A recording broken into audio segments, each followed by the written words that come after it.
Miss হবে না আপনার পছন্দের টিভি শো। দেখুন জি5 অ্যাপে একদম ফ্রি।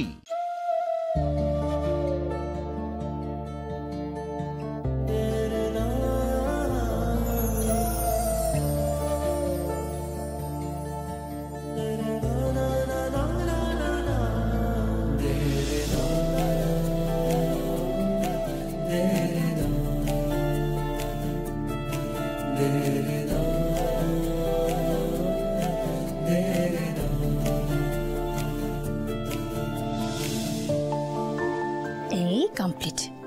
দেখি, ও মা কি সুন্দর লাগছে জোনাকিকে। দেখি আজ ধ্রুব কি করে তোমার থেকে চোখ ফেরায়। একদম মা, ঠিক বলেছ। ওকে তো একদম চেনাই যাচ্ছে না। কখনো তো নিজের চুলটাও ঠিকঠাক করে বাঁধোনি। একটু নিজেকে সাজিয়ে গুছিয়ে রাখলে তোমার থেকে চোখ ফেরানো যায় না জোনাকি। সত্যি তুমি বড্ড সুন্দর।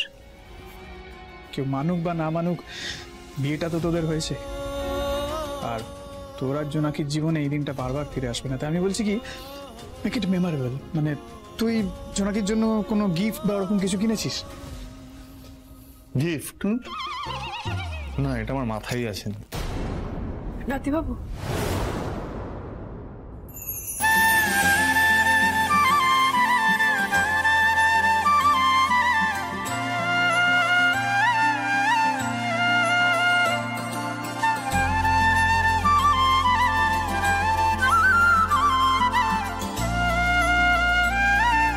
তোরা কথা বল, আমি আসছি।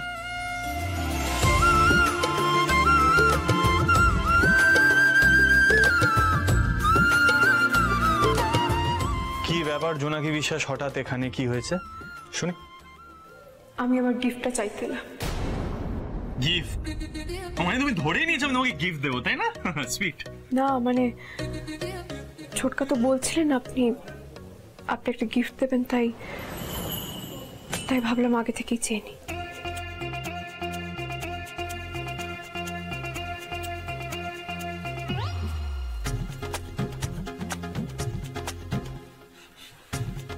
কি হলো? আপনি আমাকে একটা গিফট দিতে পারবেন না? বলুন দেবেন, তাহলে তো মিটে গেল। হ্যাঁ, কিন্তু ব্যাপারটা যদি এতটা সহজ হতো তাহলে তো হয়ে যেত। মানে জোনাকি বিশ্বাস যখন একটা গিফট চাই। না মানে আমি কিছু চাইলে কি কোনো সমস্যা আছে?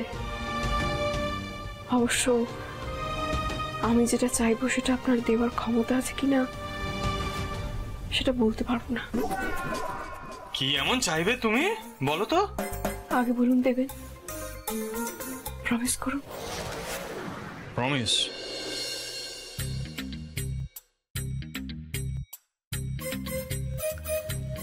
করলাম প্রমিস। এবারে বলো কি এমন তোমার এক্সপেন্সিভ গিফট চাই, বলো শুনি। তাহলে কথা দিলেন তো?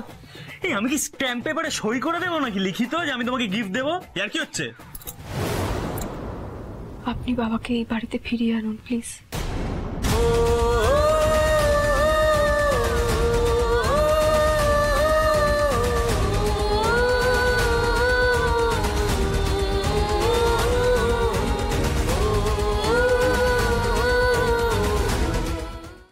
জি5 ডাউনলোড করুন আর সব এপিসোড দেখুন একদম ফ্রি।